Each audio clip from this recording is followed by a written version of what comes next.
जगात परिस्थिती अतिशय बिकट आहे, या देशातलीच आहे परिस्थिती अतिशय बिकट.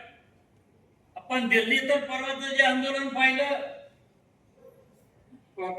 जनता पार्टीचं हे आंदोलन काय सांगतो की एक अस्वस्थता तरुणाच्या मनातली सांगतो. ही अस्वस्थता त्यामुळे लेखक म्हणून पकडावी लागेल. या तरुणांच्या मनातील अस्वस्थता, या तरुणांच्या वेदना, या तरुणांची दुःख ती आम्हाला आता साहित्यातून मांडावी लागतील, नाहीतर काळ आम्हाला माफ करणार नाही. मला माहिती आहे व्यक्ती स्वातंत्र्यावरती गदा येताना दिसते आहे, लिखाणावरती सुद्धा, लिखाण स्वातंत्र्यावरती सुद्धा बंधने येण्याची शक्यता आहे. परंतु एक या ठिकाणी सांगतो, जग हे पुस्तकांच्या वरती तरलेलं आहे. ज्या दिवशी पुस्तक बुडेल त्या दिवशी जग बुडेल. पुस्तकांना कोणती राज्य सत्ता बंधन घालू शकत नाही, लेखणीचं स्वातंत्र्य हिरावून घेऊ शकत नाही, आणि राजसत्तेला तो अधिकार नाही. डॉक्टर बाबासाहेब आंबेडकरांनी दिलेल्या लिखाण स्वातंत्र्यानं, व्यक्त होण्याच्या स्वातंत्र्यानं आम्ही लिहितो आहे, आम्ही प्रकट होतो आहे. जे जे आम्हाला वाटते ते लिहितो, निर्भीडपणानं लिहितो. काय झालं या महाराष्ट्रात, काय काय घडतंय. परवा मला वाटते अशोक खरात नावाचा एक माणूस, एक ढोंगी बाबा, जे एका बाजूला आमचं महाराष्ट्राचं कायदे मंडळ कायदा करतं अंधश्रद्धेच्या विरोधात, परंतु त्याच वेळी एक ढोंगी बाबा जपण्याचं, त्याला मोठं करण्याचं काम जर राज्यकर्ते करीत असते तर त्यासारखे या महाराष्ट्राचं दुर्दैव असू शकत नाही. आणि म्हणून याच्यावर सुद्धा लिहावं लागेल. या देशातल्या, या जगातल्या घडलेल्या गाळलेल्या घामाचा थेंब थेंब हा वेशबिगारांचा आहे, आणि सांडलेल्या रक्ताचा थेंब थेंब पुस्तकांनी तयार केलेल्या विचारवंतांचा आहे. पानसरे, दाभोळकर, गौरी लंकेश यांच्या हत्या झाल्या, त्यांना न्याय मिळाला. प्रश्न अनुत्तरित आहे. या देशाचा कायदा सर्वसामान्यांच्यासाठी राहिलाय की नाही, असा लेखक म्हणून माझ्या समोर प्रश्न आहे. कायद्यावर मोठभर माणसं राज्य करतात, त्या त्या परिस्थितीप्रमाणे, त्या त्या राजसत्तेप्रमाणे कायदा बदलत असतो, कायदा काम करीत असतो. हे जर असं होणार असेल तर त्या घटनेचा, बाबासाहेबांच्या घटनेची किंमत काय तुम्ही ठेवणार आहात. आणि म्हणून लेखक म्हणून या वेदना मांडाव्या लागतात. बाबासाहेबांनी या देशाला घटना अर्पण करताना म्हटलं होतं की या देशातली जात नष्ट झाली पाहिजे. परंतु गेल्या 75 वर्षात आपण या देशाचा अमृत महोत्सव साजरा केला, स्वातंत्र्याचा घराघरावरती तिरंगा फडकवला.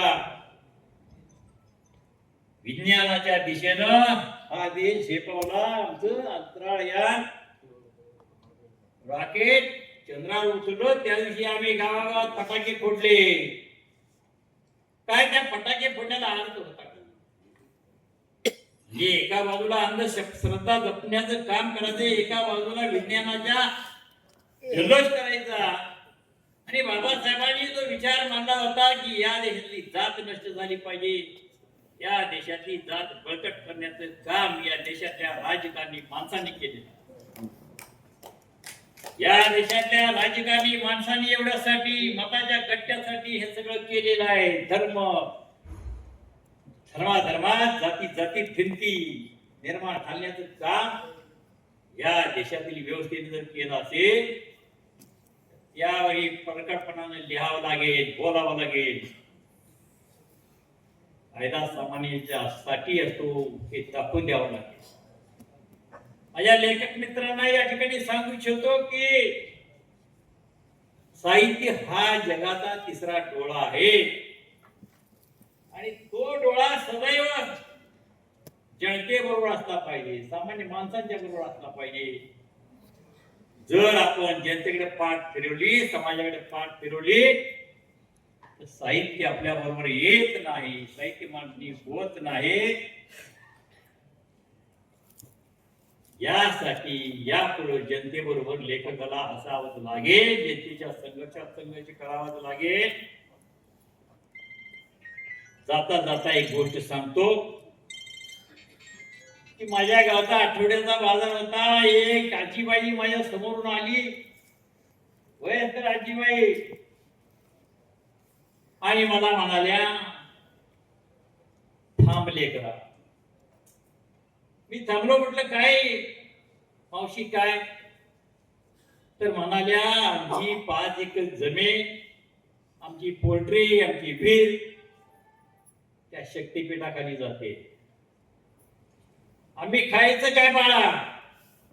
आमच्यासाठी तुम्ही काय करणार पुढारी माणसं? तिने विचारलेला प्रश्न अतिशय महत्वाचा होता. तिच्या डोळ्यात अश्रू होते. ते अश्रू फक्त लेखकच जाणू शकतो. लेखकाला त्या अश्रूंची किंमत कळते, त्या अश्रूंच्या वेदना कळतात. आणि मी म्हणालो, तुमच्यासाठीचा लढा चालू आहे. म्हणजे कशासाठी? हे शक्तीपीठ पाहिजे. आणि मग मी त्यावरती एक कथा लिहिलेली आहे. कदाचित माझ्या कादंबरीचा येणाऱ्या विषय पण तो होईल. भक्तीपीठ नावाची कथा लिहिलेली आहे. म्हणजे अशी कथा बीज सापडत असतात लेखकाला. ती शोधण्याचं काम लेखकाने केलं पाहिजे. तरुण पिढीला बळ देण्याचं काम लेखकाने केलं पाहिजे. आत्मभान ठेवलं पाहिजे.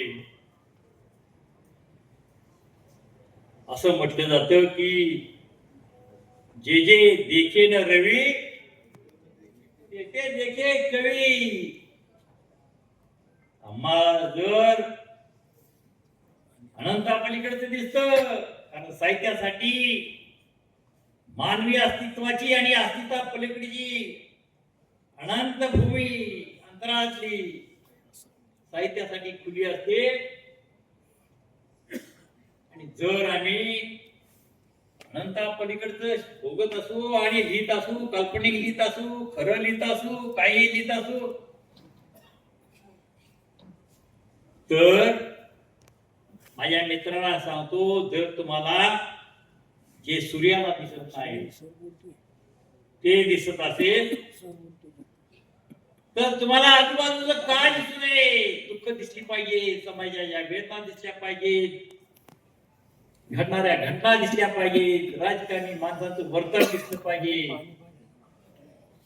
मूग गिळून गप्प बसणारा साहित्यिक असू शकत नाही. जर तुम्ही त्याकडे काळना वेळा केला,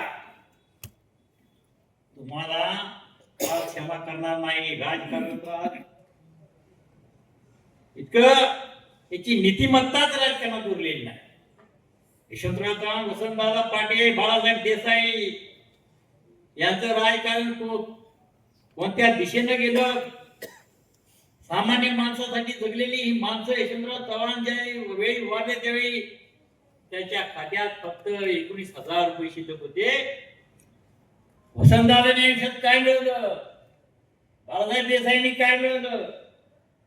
म्हणजे ही माणसं सत्तेला जनसेवेचं साधन मानत होती. आणि अलीकडे एक ट्रेंड तयार झालाय की सत्ता ही आपल्याला मोठं होण्यासाठीच साधन मानणारी एक मानसिकता तयार झालेली आहे. या मानसिकतेला सुद्धा बदलावं लागेल. या मानसिकतेवर भाष्य करावं लागेल. एक आमदार होतो, एखादा मंत्री होतो, वर्ष, 1.5 वर्ष, 2 वर्ष मंत्री होतो आणि कोट्यावधीची माया जमा करतो, बिल्डिंग उभा करतो, जागा भूखंड घेतो. हे साहित्यिकांनी डोळसपणानं पाहिलं पाहिजे. भ्रष्टाचारावरती प्रहार केला पाहिजे. मी सुद्धा एका व्यवस्थेत राजकारण करीत आलेलो आहे. विधानसभा सुद्धा मी लढवलेली आहे. जे शिवसेनेच्या तिकिटावर मी विधानसभा लढलो होतो बाळासाहेब असताना, परंतु त्यानंतर मी सगळं सोडून दिलं. आणि एक सांगतो, की राजकारणी माणसाचा साहित्यिक मंडळी दुस्वास करतात, ते चित्र इथे मला दिसलं नाही. म्हणून विजयदादा तुमचा अभिनंदन. आणि राजकारणी माणूस आमच्या बरोबर असलाच पाहिजे.